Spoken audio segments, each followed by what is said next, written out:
The world had seen countless fiery speeches from Donald Trump, but no one expected what unfolded during the international summit in Geneva.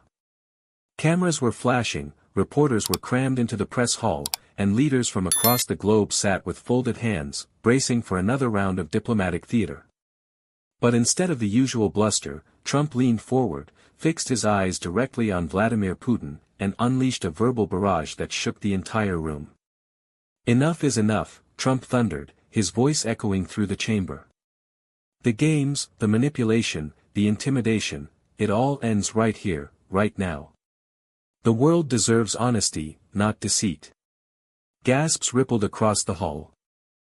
Putin, known for his icy composure, blinked slowly, visibly caught off guard. For the first time in years, he was the one on the defensive. The tension in the summit hall was electric. Diplomats exchanged uneasy glances, unsure whether to intervene or remain silent. The translators scrambled to keep up, their voices trembling as they relayed Trump's words into Russian and back into English. Putin gave a faint, cold smile, the kind he often used to intimidate rivals. But this time, Trump didn't flinch. He slammed a folder down on the table, its contents spilling across the polished wood, documents, photos, and transcripts that no one expected to see in such a setting. "These are the receipts," Trump declared, pointing at the papers. "Proof of backroom deals, secret operations, and betrayals of trust. You thought the world wouldn't find out? You thought wrong." The room erupted in whispers. Even America's closest allies stared in disbelief. Never before had a U.S. president confronted Putin so directly, and with evidence for the entire world to witness. For a moment, silence gripped the hall. The air was so thick with tension that even the cameras seemed to hesitate before flashing again. Putin leaned back in his chair, eyes narrowing as he studied the papers scattered across the table. He spoke slowly, his voice low and measured. "These accusations are fantasies. Nothing more." But Trump wasn't done. He leaned forward, his finger jabbing the table for emphasis. "Don't call it fantasy when the whole world can see it. You underestimated me, and you underestimated America. This is not the time for lies, this is the time for accountability." Gasps broke out again as Trump raised one of the documents high for the cameras. The journalists nearly fell over themselves trying to capture the shot. It wasn't just a speech anymore, it was evidence broadcast live across the globe. Putin's smirk faded. His stoic mask cracked ever so slightly. And in that moment, the balance of power in the room shifted. The moderators of the summit tried to restore order, tapping their microphones and urging calm, but it was useless. The world's attention was locked on the showdown between Trump and Putin. Leaders whispered among themselves, some leaning forward eagerly, others shrinking back in fear of what might come next. Trump seized the moment. He raised his voice so that no corner of the hall could ignore him. "For years, you've bullied nations, twisted alliances, and thought you were untouchable. But today, the truth is being laid bare. No more games. No more shadows. The world deserves to know exactly what you've done." The cameras zoomed in on Putin. His jaw tightened, his eyes flickering with something between anger and disbelief.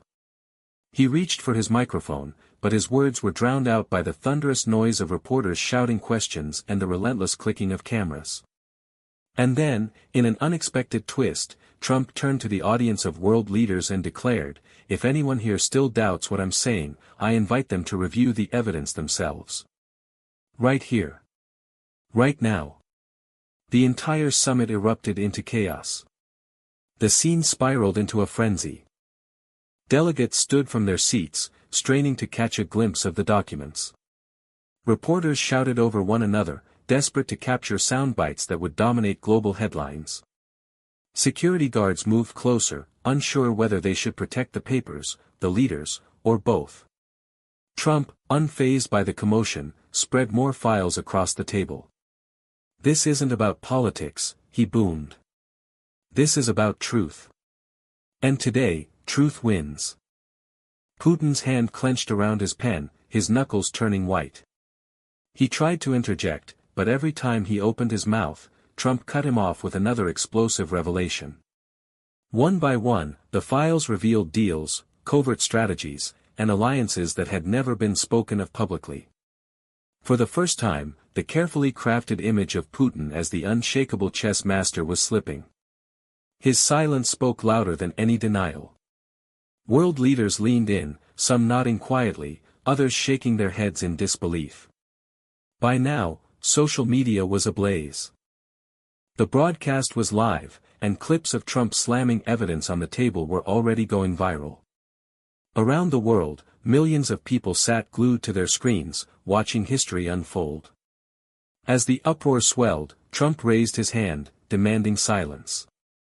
The hall reluctantly quieted, every ear straining for his next words. He leaned closer to the microphone, lowering his tone to a controlled, almost surgical calm. "You see, this isn't just about one country or one leader," he said, his eyes locked on Putin. "This is about every nation in this room.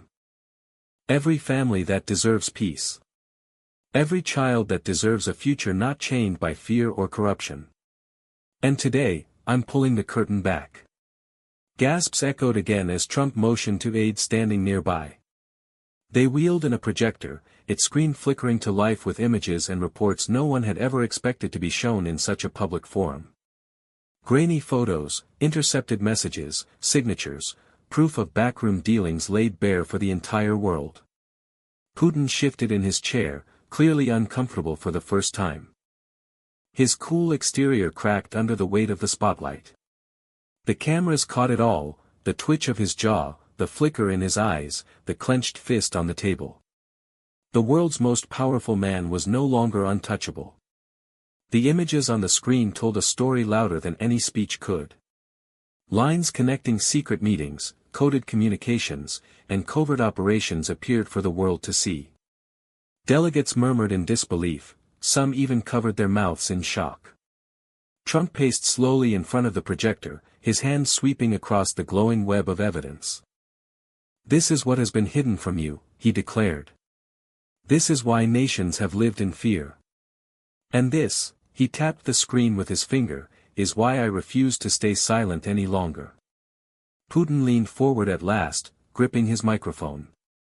His voice was sharp, defensive. "This is propaganda. Lies crafted to weaken Russia.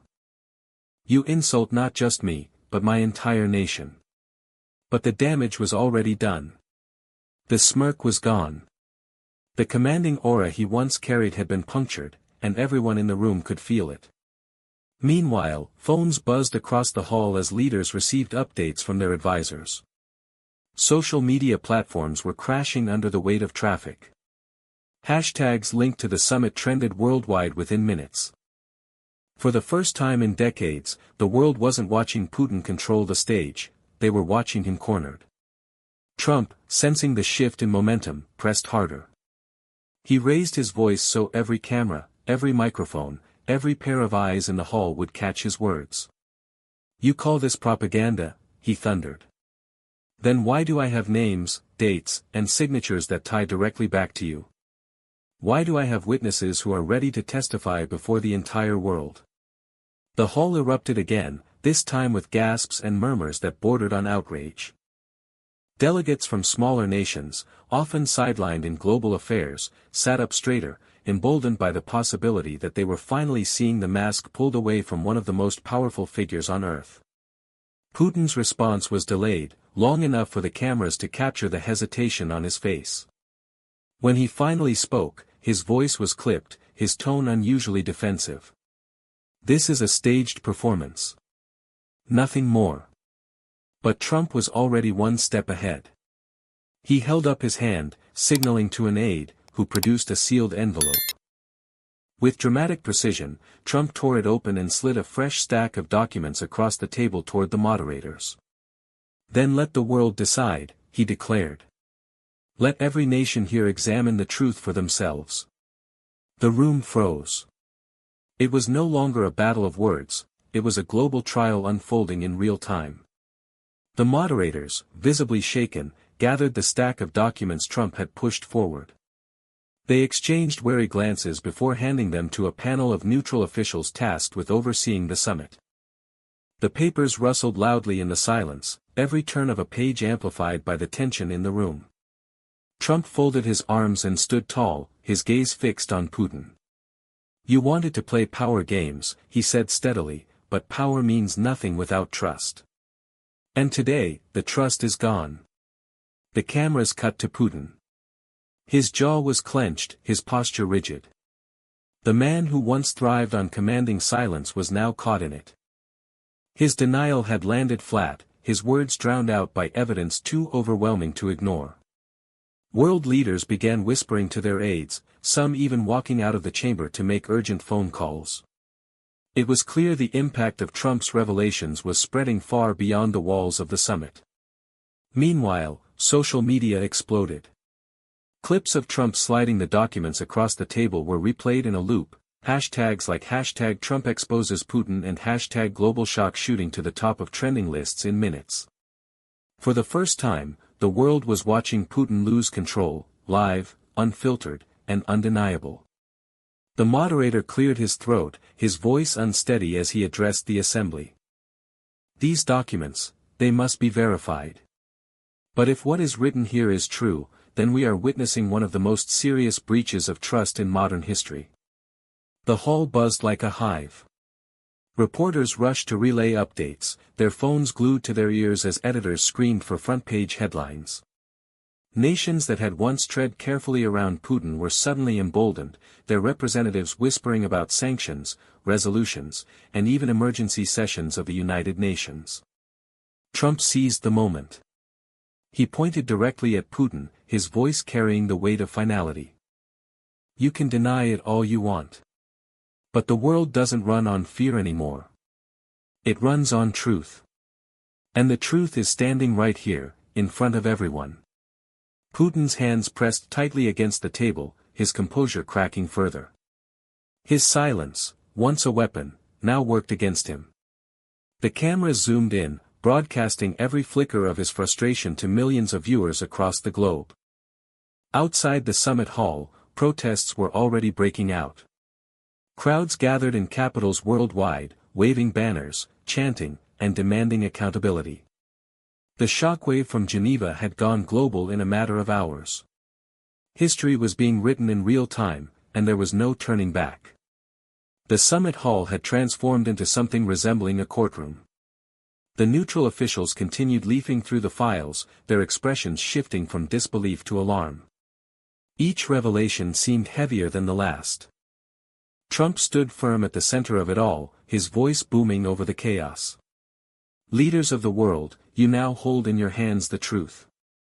This isn't about America versus Russia, this is about every single nation here deciding whether we allow corruption and intimidation to rule us, or whether we stand together for something greater." The words reverberated through the chamber.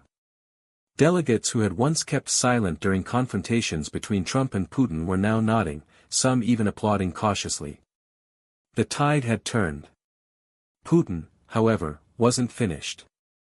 His voice cut through the noise, sharper than before. "This is an ambush.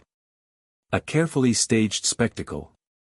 If you think Russia will bow to humiliation, you are gravely mistaken." But instead of regaining control, his outburst seemed to seal his isolation. Leaders glanced at one another, some shaking their heads, others muttering under their breath. The air was no longer on his side. And outside, the noise of protests grew louder, echoing through the streets of Geneva. Helicopters hovered overhead, capturing the historic standoff from above. The world wasn't just watching, it was demanding answers. The summit had reached its boiling point. The chants from protesters outside rattled the windows, blending with the storm of flashes from cameras inside. Every news outlet on Earth had broken into live coverage, dubbing it the Geneva Showdown. Trump placed both hands firmly on the podium, his tone steady and deliberate. "The world has two choices: ignore the truth and let history repeat itself, or confront it now and ensure future generations inherit peace, not fear." His words echoed like a gavel striking down judgment. The neutral officials set the final page of documents onto the stack, their faces pale. One of them spoke into the microphone, his voice trembling, "The evidence is consistent and credible. These allegations cannot be dismissed without further international inquiry." Gasps filled the chamber. Putin froze, his face betraying nothing, but the silence around him was deafening. Allies who once stood firmly behind him now avoided his gaze. Trump straightened his tie, looking directly into the cameras. "This is no longer about speeches. This is about justice. And justice will not wait." The crowd erupted, some clapping, some shouting, but all aware they were living through a moment that would redefine global politics.